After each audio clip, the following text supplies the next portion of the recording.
Are you ready for football? I know we are, and these guys are right here. Mark Spader, champion football coach with Bowling Green Purples, and his elusive quarterback, number 2, the Deuce Bailey. Thanks for coming in, guys. Thanks for having us. Always a pleasure. It's an honor. And tonight we had 2 just awesome coaches on, and it's always fun.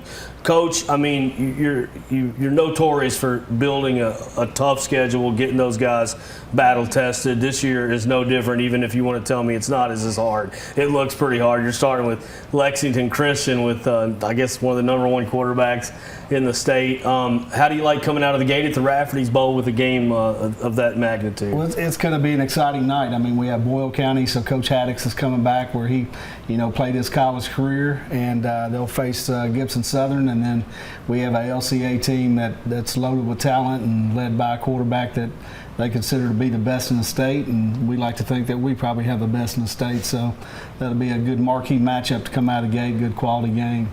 Obviously, Coach, you have 2 actually Saturday games on your schedule this year. Obviously, starting in the Rafferty's Bowl and then a couple weeks later going to Lexington. Just how does that kind of like test your guys, especially with the fact that you have Friday games, you have Saturday games, but playing in these bowl games against talent that you normally wouldn't play during the bulk of your season? And it worked out.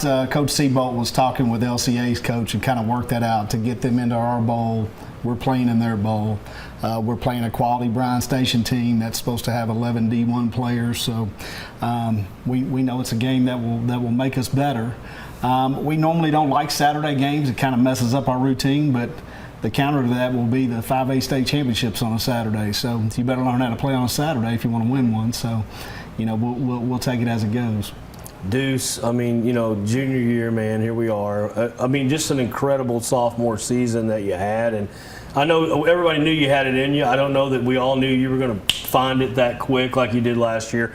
How much do you think you grew over that season last year? I feel like the game just slowed down a lot more for me sophomore year. I had a really good O-line that protected me all the time. So, I feel like that all just helped me. So obviously, Coach, I mean, Deuce, you can get on this too, but we kind of talked about it before, having to fill in some of the gaps on the O-line, D-line. How have these guys stepped up, especially with you being obviously a quarterback and just being able to connect with these guys on the field? I'd say our O-line this year, we got guys that are stepping into position, and they're doing it right. They're getting better every day, working, coming in. Couldn't ask for much more. We're coming off a scrimmage Friday, so a lot of those guys got baptized against a tough Scott County team, and we'll travel up to Louisville Mail next week and get some more in-game experience. So everybody's being coached hard. We're going to break film down, critique everybody, and as long as we work like we did last year, I think we'll improve. And Deuce might have to be a little more elusive at the first of the year, but I think we'll settle in and be ready for playoff time. Coach, those are 2 good litmus tests there to start the season off to really find out where you're at.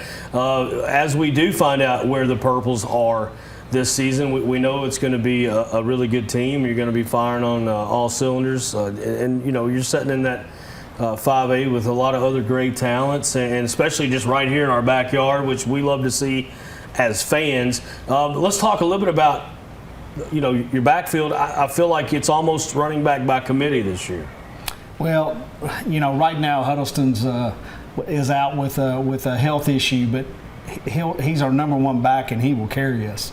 So if you saw us at any big game last year, he along with Deuce and our other skill guys, they really rose the occasion. So we've got a couple sophomores right now that are having to grow up real quick that are going to back him up. But as Javen Huddleston goes is how we'll go.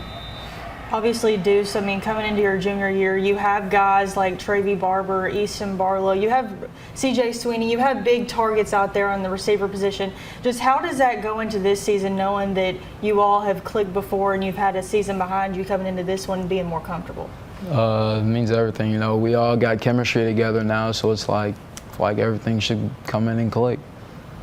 Coach, obviously, couple more weeks until season starts. How are you trying to prepare your guys to just get 1% better each and every day coming into practice, these scrimmages before day one? Well, we've got our countdown clock for a game each week, but particularly this time of year, we're just focused on the day of practice that we're in, and we've got too many people that they're new to their positions that, we can't just think ahead to the game that week or a big game coming up or anything like that. So, really trying to focus them in on each moment that we have, opportunities we have to get better as a team.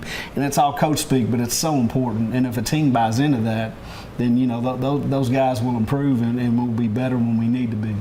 Using a business analogy, Coach, pertaining to your Purples, if we were sitting here looking at our profit and loss statement, we'd be seeing our assets listed.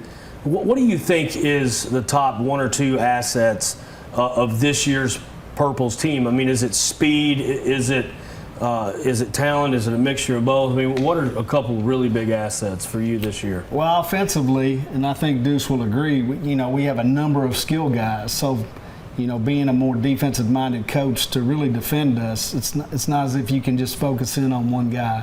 And, our offense is set up for Deuce to read through the offense so the ball gets distributed.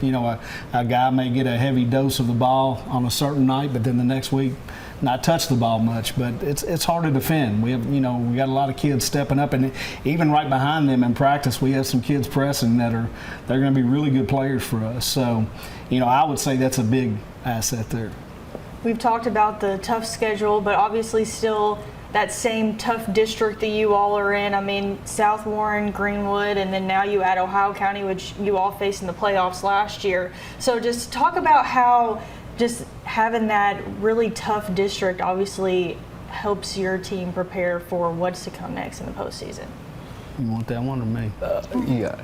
Well, I mean, the three of us are going to be in the top 10 of 5A, and as the season goes on, we'll be in the top 5 of 5A, some of us. I mean, it's, you have really good coaching, and you've got, guys that put in a lot of work over there at both those programs. And, we can't, a lot of teams that they know they're going to win their district. They're trying to think outside to the region and down the road. We have to take care of our district games, and we know they're going to be well prepared regardless of where we play them. And then hopefully we'll come out on the good end. But it's something that keeps you focused, and I know from winter program they're all we've talked about. So yeah, we've got a lot of really good matchups on our schedule, but those are the only two that really count, along with Ohio County. Deuce, I know you distribute the ball well, and you don't have really any favorites because you just were trying to get to the goal line. But every now and then individually, you got to take matters into your own hands. And I kind of wondered, what feels the best? Is it running that 40-yarder down the seam, touchdown, or throwing a deep pass, connecting? Which one feels better? I like the passive ball. It's my strong suit. I'm more of a passer. But the legs, they're there whenever I can use them. So yes, they are. He's exciting to watch run, but I don't enjoy that as much. I like the passing. Beautiful pass, beautiful ball he throws. I mean, it's just incredible. Tight spiral. I mean, it's exciting to watch. We've got some really good quarterbacks around here, which is a blessing for all of us and the fans. Guys, congratulations on a great summer, and looking forward to seeing you guys out on the gridiron. Thank you for having us. Appreciate it. Whenever we come back, we'll wrap us up here on Sports Connection.